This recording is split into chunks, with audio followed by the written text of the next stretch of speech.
예수님은 정말 결혼하셨을까요? 놀랍게도 가장 오래된 기록에는 아내가 전혀 없습니다. 이 질문은 소설과 영화에서 자주 등장합니다. 마리아 막달라 예수님의 아내였다는 주장도 있지요. 하지만 흥미로운 이야기가 곧 역사적 사실은 아닙니다. 오래된 가족 사진을 한 장 찾았다고 생각해 보세요. 사진 속 두 사람이 가까이 서 있을 수 있습니다. 그 장면만으로 부부라고 단정할 수는 없습니다. 이 비유도 역사 연구를 모두 설명하지는 못합니다. 먼저 결론부터 말하겠습니다. 성경과 가젤은 역사 기록을 함께 보면 분명합니다. 예수님이 결혼하셨다는 믿을 만한 증거는 없습니다. 오히려 예수님은 결혼하지 않으신 것으로 보입니다. 다만 결혼을 낮게 보아서는 안 됩니다. 성경은 결혼을 하나님이 주신 좋은 선물이라 말합니다. 오늘은 증거와 그 의미를 차례로 살펴보겠습니다.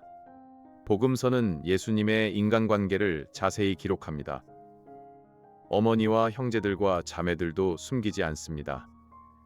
마가복음 6장 3절은 고향 사람들의 말을 전합니다.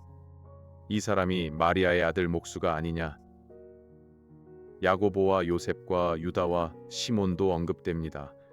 예수님의 누이들도 그 마을에 있다고 말합니다. 그런데 자녀는 한 번도 나오지 않습니다. 십자가 곁에서도 예수님의 어머니는 등장합니다. 예수님은 어머니를 제자 요한에게 부탁하셨습니다. 요한복음 19장 27절에서 말씀하십니다. 보라 내 어머니라. 가족병원에 보호자 이름을 적는 장면을 떠올려 보세요. 가까운 가족은 중요한 순간에 자연스럽게 드러납니다. 복음서도 예수님의 가까운 사람들을 계속 보여줍니다. 이 비유가 고대 가족 관계를 다 담지는 못합니다. 아내가 있었다면 순환과 장례 기록에서 침묵하기 어렵습니다. 물론 침묵 하나만으로 모든 가능성을 막을 수는 없습니다. 하지만 반복되는 침묵은 역사 판단에서 무게가 있습니다. 복음서보다 일찍 쓰인 바울의 편지도 살펴보겠습니다. 바울은 결혼한 사도들의 권리를 직접 언급합니다. 고린도전서 9장 5절에서 바울은 이렇게 묻습니다. 우리가 다른 사도들과 주의 형제들과 게바와 같이 믿음에 자매된 아내를 데리고 다닐 권리가 없겠느냐? 바울은 베드로와 주님의 형제들의 아내를 압니다. 그러나 예수님의 아내는 전혀 언급하지 않습니다. 이 구절은 예수님이 독신이었다는 직접 문장은 아닙니다. 그래도 아주 이른 교회의 기억을 명절 식탁에서 가족 소식을 나누는 모습을 생각해 보세요.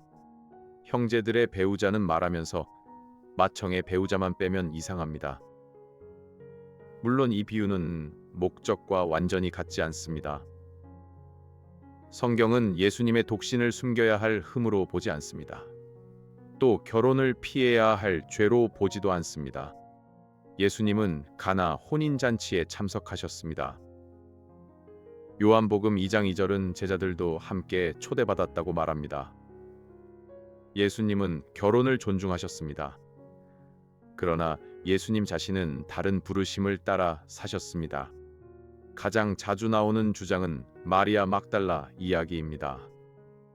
성경에서 마리아 막달라는 중요한 제자입니다. 예수님의 십자가와 빈 무덤을 지킨 증인입니다. 요한복음 20장 16절에서 부활하신 예수님은 말씀하십니다. 마리아야. 마리아는 예수님을 알아보고 라보니라고 대답합니다. 라보니는 선생님이라는 뜻입니다. 이 장면은 깊은 사랑과 충성을 보여줍니다. 하지만 성경은 그 사랑을 부부 사랑이라 부르지 않습니다. 마리아를 아내라고 말하는 구절도 없습니다. 교회에서 오랫동안 함께 봉사한 두 사람이 있을 수 있습니다. 서로 믿고 위기를 함께 견딜 수도 있습니다. 그 친밀함만으로 두 사람이 부부가 되지는 않습니다. 이 비유도 제자와 주님의 관계를 다 설명하지는 못합니다. 마리아 막달라의 증언을 낮출 필요도 없습니다. 그녀는 부활 소식을 제자들에게 전한 첫 증인입니다. 여성의 증언을 가볍게 보던 시대에는 더욱 놀라운 기록입니다. 마리아의 역할을 존중하는 가장 좋은 방법이 있습니다. 성경이 말한 그대로 존중하는 것입니다. 성경이 말하지 않은 혼인 관계를 보태지 않는 것입니다. 어떤 사람은 성경 밖의 문서를 근거로 듭니다. 빌립보금 같은 문서가 자주 언급됩니다. 이 문서는 마리아를 예수님의 가까운 동료로 묘사합니다. 하지만 이 문서는 예수님 시대보다 훨씬 뒤에 기록됐습니다. 사건을 본 목격자의 일기라고 볼 수 없습니다. 또 동료라는 말이 곧 아내라는 뜻도 아닙니다. 몇 해 전에는 예수의 아내 복음서라는 파편도 화제가 됐습니다. 그러나 그 파편은 출처와 문장 구성에 큰 문제가 드러났습니다. 오늘날에는 역사적 예수의 결혼 증거로 인정받지 못합니다. 동네에서 수십 년 뒤에 적힌 소문을 생각해 보세요. 당사자의 편지와 가까운 증인의 기록이 먼저입니다. 훨씬 뒤의 소문은 그 자료들과 비교해야 합니다. 이 비유도 고대 문서 연구를 전부 대신하지는 못합니다. 역사 연구에는 가까운 자료가 중요합니다. 복음서와 바울서신은 예수님과 훨씬 가까운 기록입니다. 이 기록들은 서로 다른 상황에서 쓰였습니다. 그런데 예수님의 아내를 말하지 않습니다. 따라서 후대 문서 하나로 앞선 증거를 뒤집을 수 없습니다. 새롭고 자극적이라는 이유만으로 더 참된 것도 아닙니다. 성경은 예수님의 독신 이유를 한 문장으로 설명하지 않습니다. 그러므로 지나친 추측은 피해야 합니다. 다만 예수님의 사명에서 중요한 뜻을 볼 수 있습니다. 예수님은 잃어버린 자를 찾아 구원하러 오셨습니다. 마가복음 10장 45절에서 예수님은 말씀하십니다. 자기 목숨을 많은 사람의 대속물로 주려 함이니라. 대속은 다른 사람 대신 값을 치르는 일입니다. 예수님의 삶은 십자가를 향한 구원의 사명이었습니다.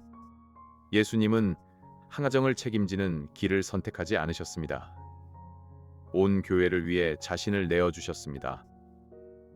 소방관이 구조 현장에 들어가는 순간을 생각해 보세요. 그 시간에는 개인 일정보다 구조 임무가 앞섭니다. 예수님의 사명은 그보다 훨씬 크고 유일합니다. 이 비유는 구원의 신비를 다 담을 수 없습니다. 예수님의 독신은 결혼이 나쁘다는 선언이 아닙니다.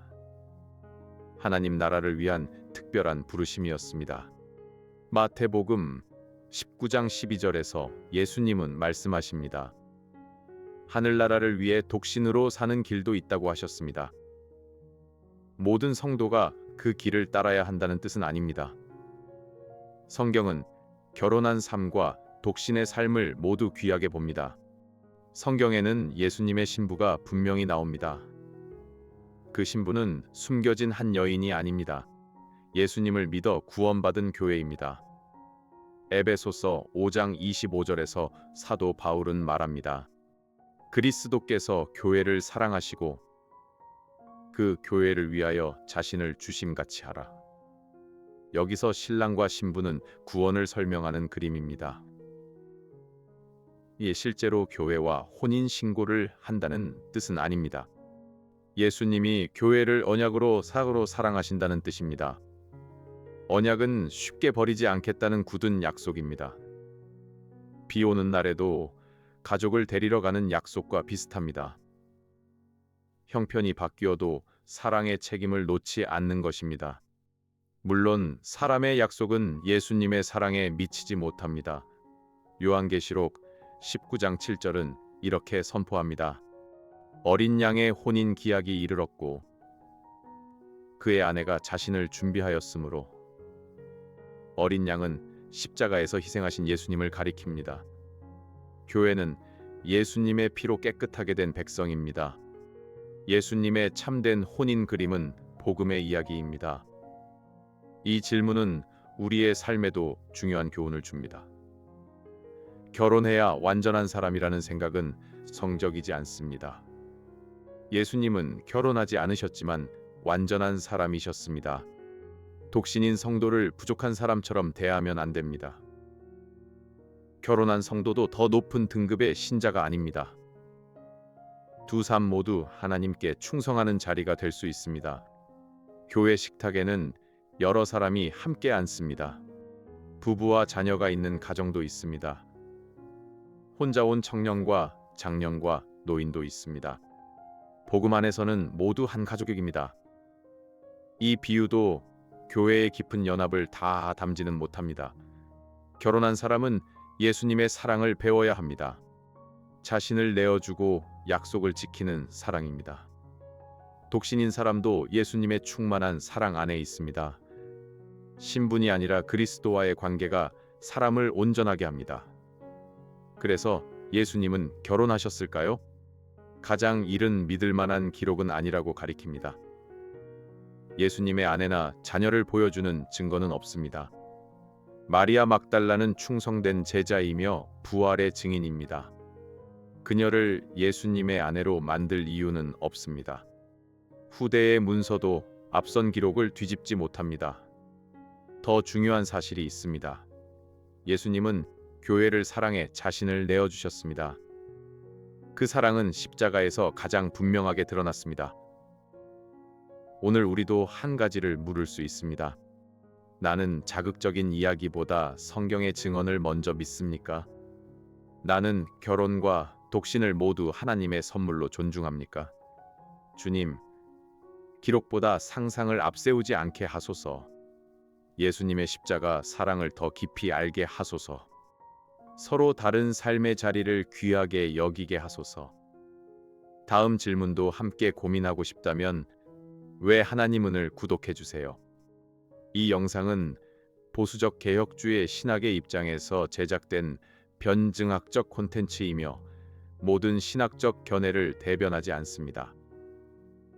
본인의 신앙 공동체 및 목회자와 함께 묵상하